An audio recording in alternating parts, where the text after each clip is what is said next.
بچوں نے ماں سے کہا ہمیں کپڑے لے کر دو، عید آ رہی ہے، ہر آدمی اپنے بچوں کے لیے کپڑے لے رہا ہے، ہمارے بچے بھی کہہ رہے ہیں کپڑے لیں، جاؤ بھائی لو۔ فاطمہ کے پاس عمر 3 بر اعظم کے بادشاہ کے بچے آ رہے ہیں، ماں جی عید آ رہی، کپڑے تو لے دیں، ابا سے کہیں کہ ابا سے بات کرتی ہوں۔ ابا تشریف لائے، خزانے لبالب بھرے ہوئے گندم کے ڈھیر کی طرح کہ امیر المومنین بچے کپڑے مانگ رہے ہیں۔ فاطمہ میرے پاس تو پیسے نہیں، میں کہاں سے کپڑے لے کر دوں، میرے پاس تو پیسے کو نہیں۔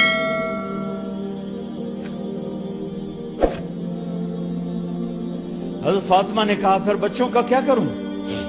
کہا پھر مجھے بھی نہیں پتا کیا کروں۔ اس کے پہلے 3 حکمرانوں نے لوٹ مار کے بازار گرم کیے، ظلم و ستم کے پہاڑ توڑے، اور آج اسی خزانے پہ ایک شخص بیٹھا ہے جو اللہ کو راضی کرنے کے جھنڈے گاڑ رہا ہے۔ تو فاطمہ نے کہا آپ ایسا کریں، اگلے مہینے کی تنخواہ ایڈوانس لے لیں، اس سے میں اپنے بچوں کو کپڑے لے دیتی ہوں، اور گھر کا خرچہ میں مزدوری کر کے گھر کی روٹی چلا لوں گی۔ ارے اپنی تاریخ پڑھو، صرف ڈرامے نہ دیکھتے رہ جاؤ، صرف گانے نہ سنتے رہ جاؤ، اور بھی دکھ ہیں زمانے میں محبت کے سوا۔ انہوں نے اپنے بلایا وزیر خزانہ مزاحم، اپنا ہی غلام، ہاں بھائی مزاحم ہمیں بچوں کے کپڑے چاہیے، تو اگلے مہینے کی تنخواہ ایڈوانس مل جائے۔ وہ کہنے لگے امیر المومنین آپ مجھے لکھ کر دے دیں کہ آپ 1 مہینہ زندہ رہیں گے، میں آپ کو تنخواہ دے دیتا ہوں۔ عمر بن عبدالعزیز سر جھکایا، اٹھے، گھر گئے، فاطمہ میرے بچوں سے کہہ دو کہ تمہارا باپ کپڑے لے کے نہیں دے سکتے۔ اپنی تاریخ تو دیکھو۔ عید کا دن آ گیا، خلیفہ وقت عید کی نماز پڑھاتے تھے، نمازیں بھی خلیفہ وقت پڑھاتے تھے۔ بنو امیہ کا خاندان ملنے کے لیے آ رہا ہے، سارے سرداروں کے بیٹے اعلیٰ پوشاک، اعلیٰ لباس ملنے آ رہے ہیں۔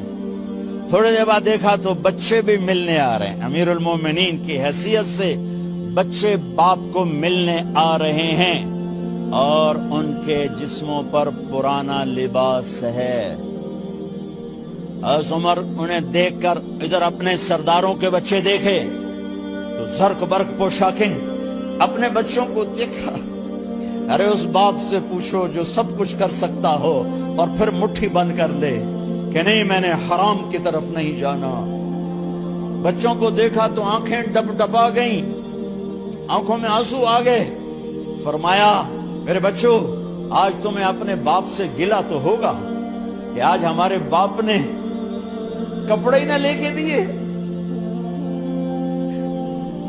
ان کے ایک بیٹے ہیں عبد الملک، ان سے بھی 4 ہاتھ آگے تھے، ان سے پہلے ہی فوت ہو گئے تھے۔ کہنے لگے ابا جان آپ کو مبارک، آج ہمارا سر بلند ہے، ہم شرمندہ نہیں ہیں، آپ کو مبارک ہو، آپ نے قومی خزانے میں بددیانتی نہیں کی ہے، ہم شرمندہ نہیں ہیں، انسانوں کو کپڑوں پہ نہیں تولا جاتا۔ آج کا میرا دیش کا مالدار اتنا فقیر ہو گیا ہے، اتنا چھوٹا ہو گیا ہے کہ وہ اپنا تعارف کروانے کے لیے 50 لاکھ کی گھڑی لیتا ہے، 6 لاکھ کا جوتا لیتا ہے۔ آج کی بیگم اتنی چھوٹی ہو گئی ہے کہ اپنے قد کو بڑا کرنے کے لیے وہ 10 لاکھ کا ہینڈ بیگ لیتی ہے کہ دیکھو میرا بیگ 10 لاکھ کا ہے۔ ارے میری بہن تو 10 ٹکے کی بھی نہیں رہی اگر تو نے بیگ سے اپنے آپ کو بڑا بنایا۔ او میرے دوست تو 2 ٹکے کا نہیں ہے اگر تو 10 لاکھ کے جوتے اور 50 لاکھ کی گھڑی سے اگر تو بڑا بننا چاہتا ہے۔ ارے اس دھوکے سے نکلو۔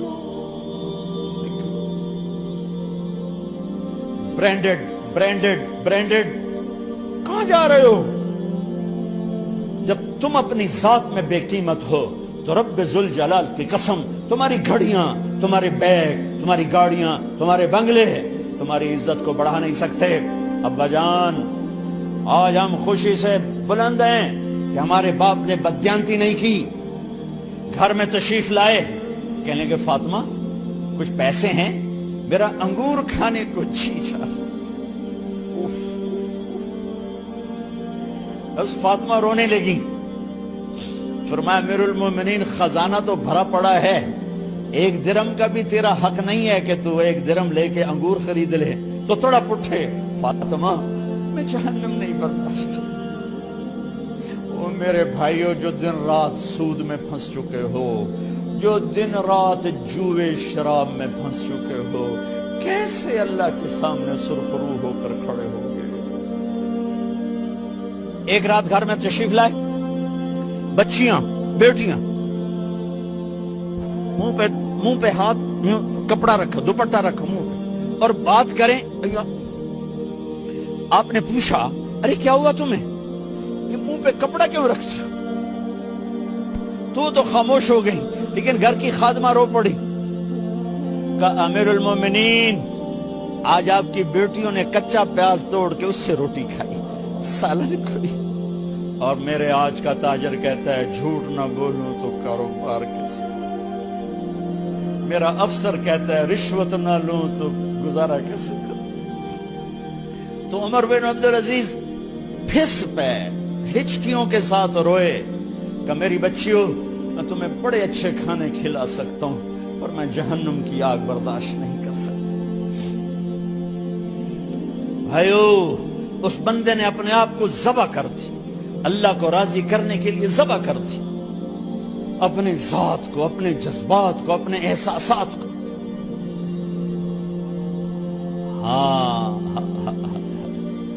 اب اللہ نے صلہ کیا دیا، جب انتقال ہوا ہونے لگا تو بلایا رجا کو، جو میں بات پہلے چھوڑ کے ادھر ان کی تھوڑی سیرت بتائی کہ رجا اب میں مرنے لگا ہوں۔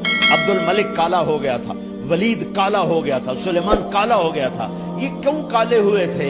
یہ بے نمازی نہیں تھے، بدکاری نہیں کرتے تھے، کسی کی طرف ان کی میلی آنکھ نہیں اٹھی کبھی۔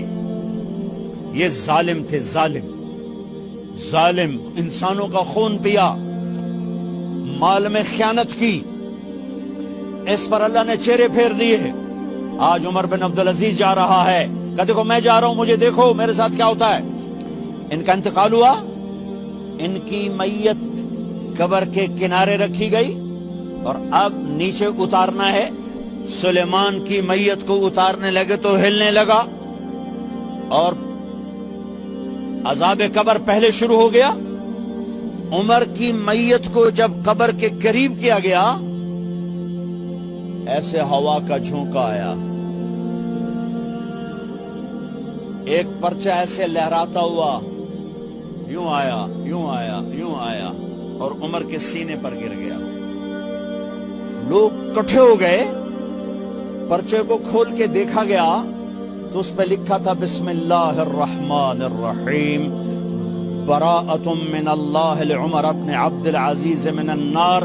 یہ پروانہ ہے اللہ کی طرف سے اس کے بندے عمر کے لیے کہ اسے جہنم سے نجات کی خوشخبری سنا دی جائے۔ آہا، مرنا ہو تو یوں مرو، اللہ ایسی موت دے دے۔ کہتے ہیں پھر میں نے ان کو قبر میں اتارا، جب قبر میں اتارا تو کیا دیکھا؟ میں نے کفن کی گرہ کھولی تو چہرہ قبلے کی طرف، اور یوں لگا جیسے 14ویں رات کا چاند قبر میں اتر آیا ہو۔ اور آخری بات کرتا ہوں، میرے بھائیو بہنوں،